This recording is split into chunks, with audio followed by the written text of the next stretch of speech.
So, I'm Chessie Ricca, and I'm an artist from West Palm Beach, Florida, and I'm here to show you guys how I set up my palette.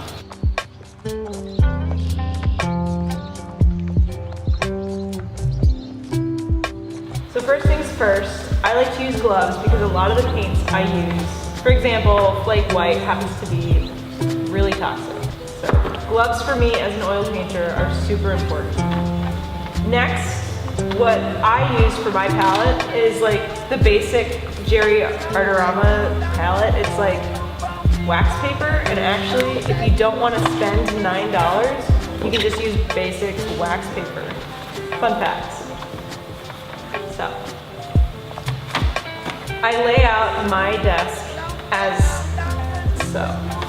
So I have my paintbrushes, my paints, my solvents, and my palette knife. And I like to set up my palette from lights to darks. So I'll start with my whites, I'll work through my yellows and reds, I'll go through my greens, and then my blues. So the first color, and I'll show you how I set it up. So I'm going to start with flake white, and the reason why I choose flake white is because it blends really well with other colors and doesn't take out the pigment.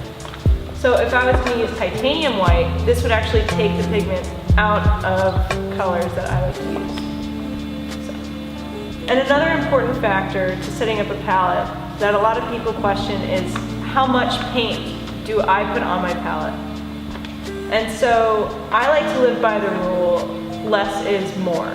So I'm only gonna start with like a tiny little dab, about the size of a penny, on my palette, because I can always come back in and add more paint as needed. So I'm not wasting paint, I'm just gonna put down the smallest amount possible. Next color I like to put down is cadmium lemon. This is an awesome yellow color. It's a cool yellow tone, and it's great for landscapes.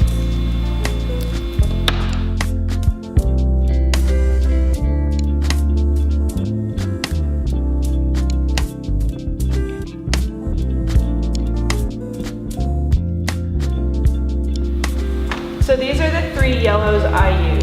I use a cadmium lemon, a cadmium yellow hue, and a yellow ochre.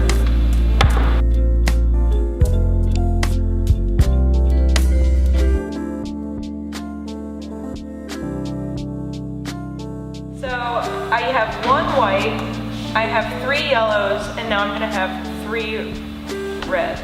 So the first red I like to put down is a cadmium red light. And again, with all these colors, I only put down about a penny size worth of paint. Now, the colors I know I'm going to use more of, I will put more paint down as needed. So when you can't open a color, use your teeth.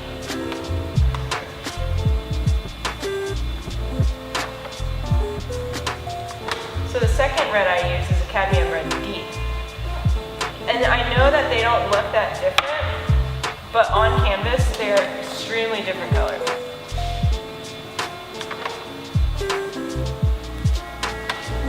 So the third red hue I use is a quinacridone. That is such a weird word. Quinacridone magenta. Completely overlooked color, but so important to an artist's palette. So I have my three yellows, my three reds, and now I'm going to move on to the darker tones, like greens and blues and greys.